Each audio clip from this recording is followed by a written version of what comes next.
For centuries, Spanish explorers and cartographers documented a small, reddish island in the Gulf of Mexico, just off the Yucatan Peninsula. This island, known as Bermeja, was not a myth. It was a recognized landmark, appearing in official maps as early as 1539. Spanish sailors described it as a remote, uninhabited landmass, its coastline blondish red, which is where the name Bermeja originated. The island continued to appear on maps for over 400 years, referenced by Mexican, French, and British navigators alike, but then, it disappeared. By the late 18th century, maps of the region stopped including Bermeja. It was as if the island had simply been wiped off the face of the earth. However, some old navigational charts still referenced it, leading to growing confusion over its exact location. It wasn't until the 20th century that Bermeja's existence took on a far more sinister importance. In the late 1990s, Mexico and the United States were negotiating offshore oil drilling rights in the Gulf of Mexico. The outcome of these negotiations would determine which country had access to billions of dollars worth of oil reserves. And here's where Bermeja became crucial. If Mexico could prove that Bermeja existed, it would extend their territorial waters, giving them a strategic advantage over the United States in oil production. If the island were real, Mexico could legally claim a vast portion of the Gulf's oil-rich seabed. So, the Mexican government launched an official expedition to locate the island. They sent state-of-the-art sonar imaging, advanced satellites, and even naval fleets to pinpoint Bermeja's location. The result? Nothing. Bermeja was nowhere to be found. No landmass, no underwater remnants, not even a submerged reef that could have suggested erosion or rising sea levels. It was as if Bermeja had never existed in the first place. The disappearance of Bermeja ignited a firestorm of speculation and conspiracy theories. Some experts suggested that early cartographers had made a mistake, incorrectly mapping an island that never existed. Others believed an underwater earthquake or a shifting continental shelf could have caused the island to sink into the ocean. But then, a far darker theory emerged, one that suggested Bermeja had been deliberately erased. Some Mexican politicians and journalists claimed that the CIA had destroyed the island to prevent Mexico from gaining control over the oil-rich region. The theory suggested that classified U.S. military technology had been used to obliterate the island, ensuring American dominance over the Gulf's lucrative oil fields. And then, things got even stranger. In 2005, Mexican Senator José Angel Conchelo, one of the most outspoken figures advocating for the rediscovery of Bermeja, was killed in a highly suspicious car crash. The timing was chilling. His death came shortly after calling for further investigations into Bermeja's disappearance. Some whispered that his death was no accident. After all, if Bermeja never existed, why was it included in hundreds of maps across centuries? And if it did exist, what forces had conspired to erase it? Despite multiple high-tech investigations, no trace of Bermeja has ever been found. By 2009, a final large-scale search mission using ultrasound seafloor mapping delivered the same results. Nothing but endless barren ocean. To this day, the truth behind Bermeja's disappearance remains one of the greatest geographical mysteries of all time. Did Mother Nature swallow it whole? Did mapmakers fabricate its existence for centuries? Or was it intentionally destroyed to hide something far more sinister?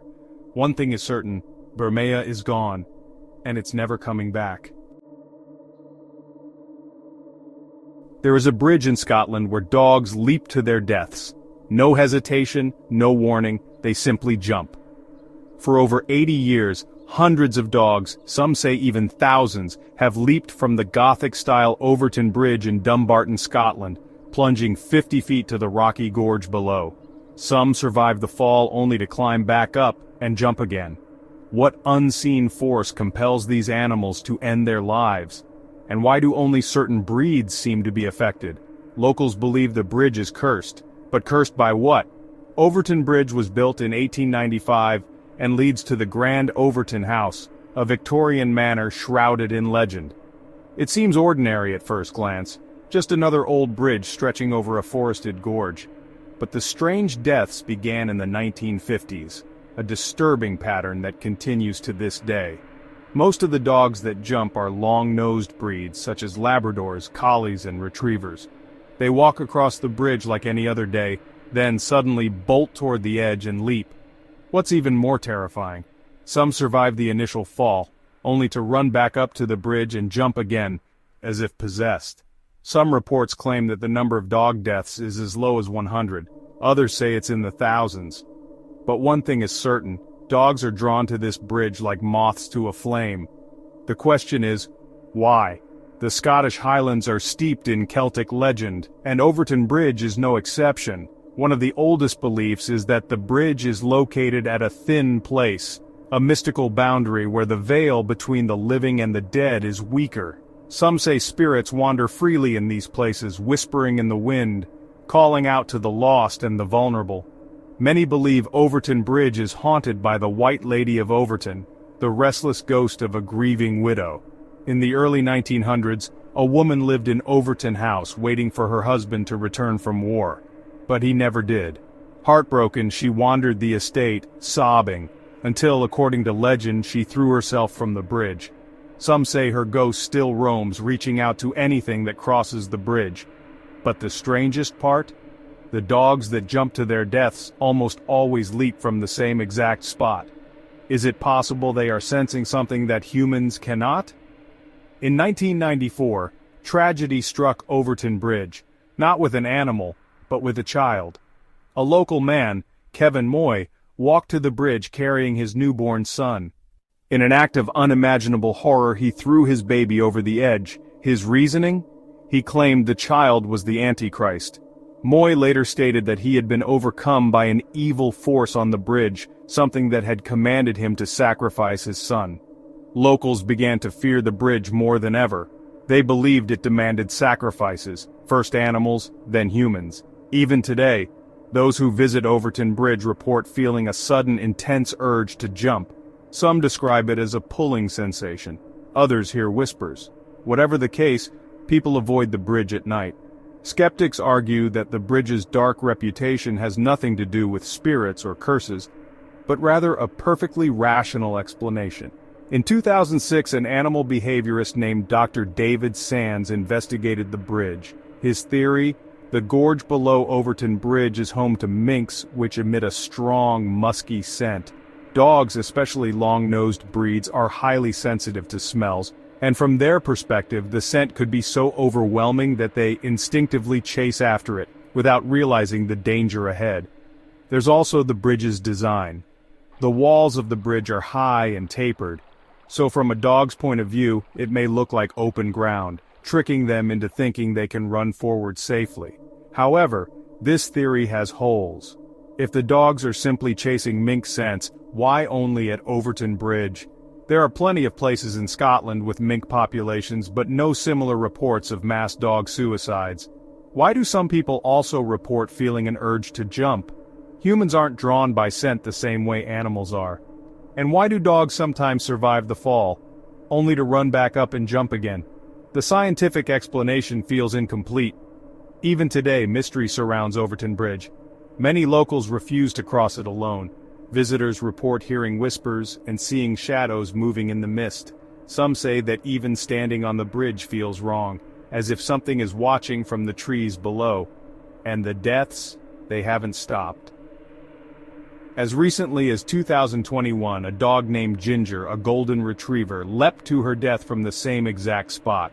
Her owner, devastated, said she had been walking calmly, then suddenly sprinted to the edge and jumped. The pattern repeats again and again. Some bridges lead you across, this one leads you down.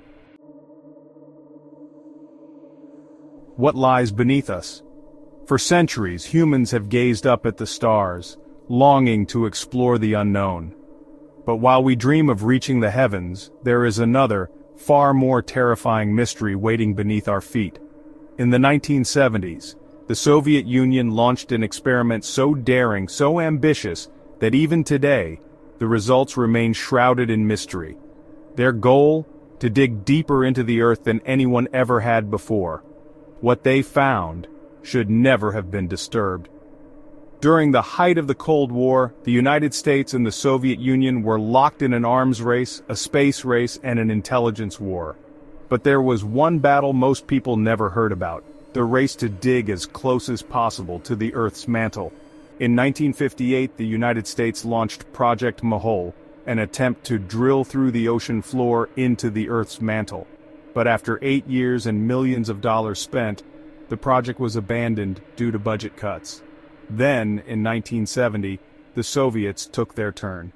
They began drilling in the remote, frozen wastelands of Murmansk near the Norwegian border. Their goal was simple: go as deep as possible, no matter what they found. At first, everything went according to plan. The drill pierced through solid rock, deeper and deeper, passing layers of ancient stone that had remained untouched for billions of years.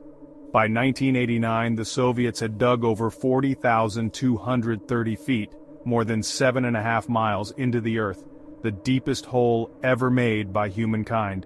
Then, they hit something unexpected. The deeper they drilled, the more strange and impossible discoveries they made. Microfossils from over 2 billion years ago, proving that life had existed at unimaginable depths. Pockets of boiling hydrogen gas, bubbling up like something breathing beneath the crust. And then, the sounds. As the drill reached its lowest depths, scientists lowered a heat-resistant microphone into the borehole, hoping to capture the natural sounds of the Earth shifting below. What they heard terrified them. The microphone picked up a chorus of human screams, thousands of voices crying in agony as if trapped in eternal suffering. The moment the recording surfaced, panic spread. Soviet officials shut down the project immediately, and the site was permanently sealed in 2005. But by then, the recording had already leaked to the outside world. The legend spread like wildfire. Scientists had accidentally drilled into hell itself. For years, skeptics dismissed the recording as a hoax, a mix of fabricated sound effects and urban legend. Some even claimed the audio had been taken from a 1972 horror film called Barren Blood. But here's the problem: the project itself was very real. And the strange occurrences that followed? Even harder to explain. Several scientists who worked on the borehole disappeared without a trace. Others reported unusual health issues, experiencing nightmares, hallucinations, and an overwhelming feeling of dread. Locals in the nearby town of Murmansk began reporting strange tremors, as if something beneath the ground was trying to break free. And then, the drilling project was abruptly abandoned. The official reason? Unbearable temperatures. At 7.5 miles deep, scientists expected temperatures of around 212 degrees Fahrenheit, 100 degrees Celsius, the boiling point of water. But what they found was far hotter. The deeper they drilled, the higher the temperature climbed. At 12,262 meters, the heat reached 356 degrees Fahrenheit, 180 degrees Celsius, almost twice as hot as predicted. It was too extreme for their equipment to handle, or at least, that's what they claimed. Despite the official explanations, many unsettling questions remain. Some conspiracy theorists believe the borehole accidentally uncovered evidence of a vast hidden world beneath the Earth's surface.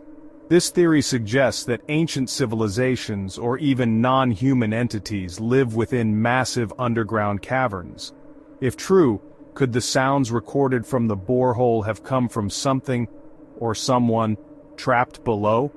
Religious theorists latched onto the idea that scientists had accidentally opened a gateway to hell. The extreme temperatures, the screams, the strange disappearances, all signs of something demonic. Could they have drilled into a prison for lost souls?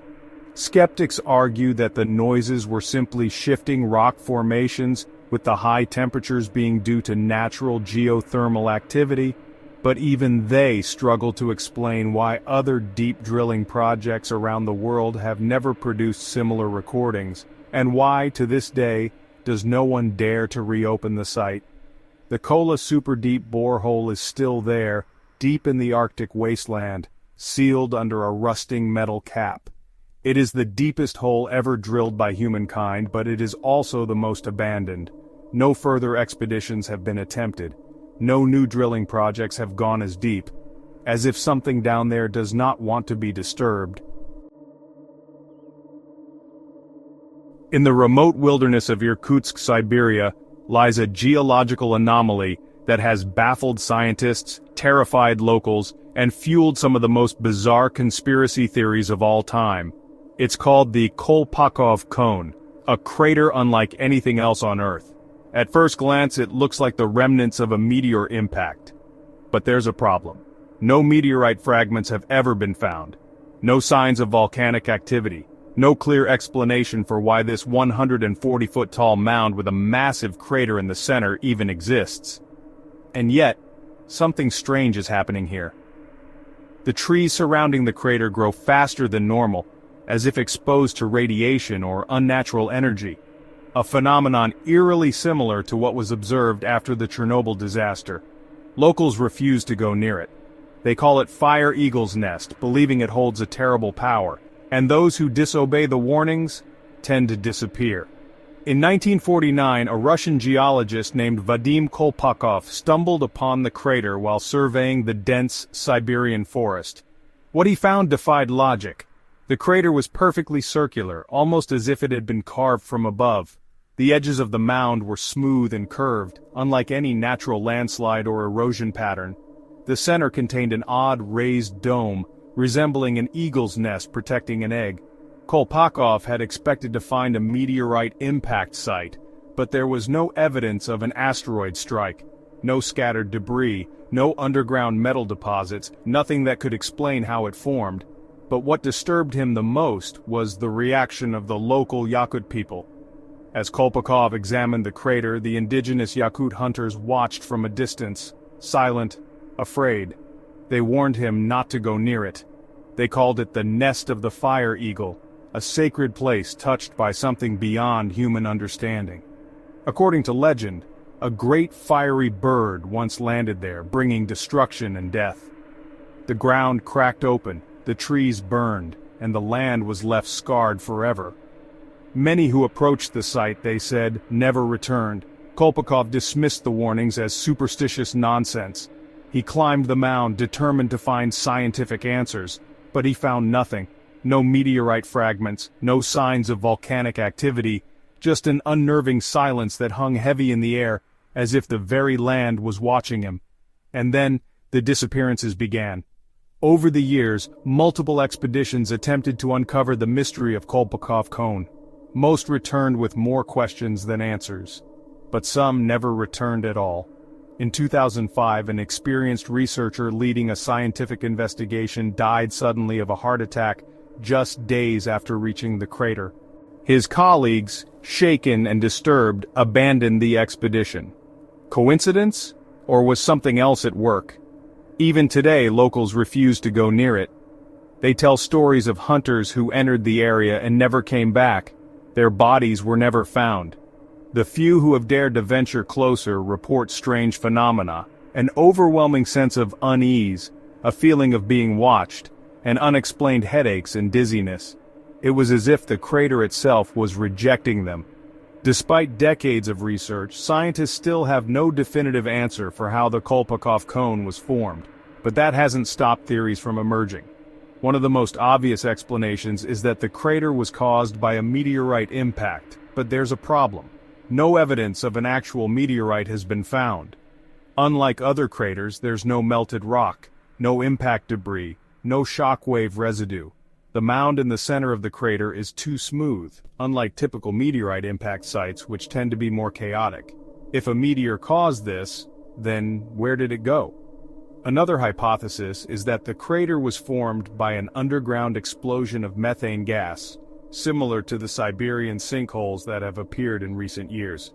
Methane gas, trapped beneath the permafrost, could have built up pressure over thousands of years before suddenly detonating. But there's a problem with this too. No evidence of burn marks or gas deposits has ever been found. If an explosion did occur, why is the land around the crater still intact? And why is the crater so perfectly shaped? This explanation, while possible, doesn't fully fit the facts. Perhaps the most controversial theory is that Kolpakov Cone is not natural at all. Some believe the crater was caused by a UFO landing, or crash landing. hundreds of years ago. The smooth, unnatural shape of the crater suggests precision, not randomness. The trees around the site grow at an accelerated rate, similar to areas affected by radiation exposure. The Yakut people's legends of a fire eagle descending from the sky sound eerily similar to modern UFO sightings. Could it be that something not of this world landed here long ago, and left behind something we still don't understand? To this day, the Kolpakov Cone remains one of the most unexplained geological formations on Earth. Every attempt to understand it has led to more confusion. Every scientific explanation has fallen apart under scrutiny. And the deaths and disappearances surrounding the site, they continue to this day. Perhaps some questions are never meant to be answered. Perhaps some places are not meant to be disturbed. There was once a place where people came to heal, a peaceful town built on the shores of a lake rumored to possess miraculous powers, a place where the sick came for relief, and the wealthy came for leisure. But then, the lake took everything back. Today, Villa Epecuén stands as one of the most haunting ghost towns on Earth, a drowned city submerged for decades, only to resurface in a state of eerie, unnatural preservation. But why did the waters rise? And why do some say the town never truly died? Villa Epecuén was founded in the 1920s, located 400 miles southwest of Buenos Aires, Argentina. It sat beside Laguna Epecuén, a salt lake known for its therapeutic waters, said to heal skin diseases, arthritis, and even depression.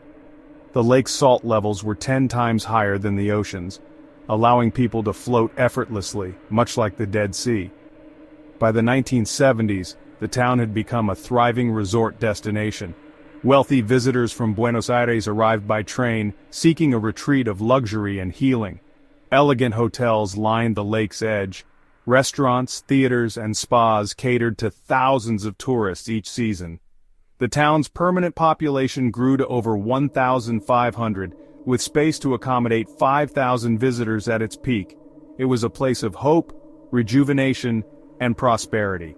Until, in a single catastrophic moment, it was all washed away. On November 10, 1985, a storm unlike any before rolled across the Pampas Plains. Heavy rain poured down for weeks, saturating the land. But the true disaster wasn't the storm itself, it was what followed. A series of powerful winds sent massive waves crashing against the town's protective dam. The structure, already poorly maintained, began to crack under pressure. Then it broke. The lake, which had given Villa Epecuén its wealth and purpose, now became its executioner. At first, the water crept into the streets, just a few inches deep. People believed it would recede after the storm passed. But then, the lake kept rising. An unstoppable tide swept through homes, businesses, and hotels. The residents had no time to react. Some tried to save their belongings, but within days, it was too late. The town was lost beneath 33 feet of water. One by one, the people of Villa Epecuén left, forced to abandon everything they had ever known. They left family homes, heirlooms, and generations of history, believing they would return once the waters receded. But the lake had other plans. For 25 years, Villa Epecuén remained submerged, an Atlantis-like ghost town, its ruins sleeping beneath the waves. By the 1990s, even the most hopeful residents had given up. The town was gone, or so they thought. In 2009, something impossible happened. The waters, which had risen so quickly, began to retreat. Year by year, the lake pulled away, revealing a town frozen in time. Buildings emerged, eerily intact despite decades underwater. Salt-encrusted walls stood like tombstones.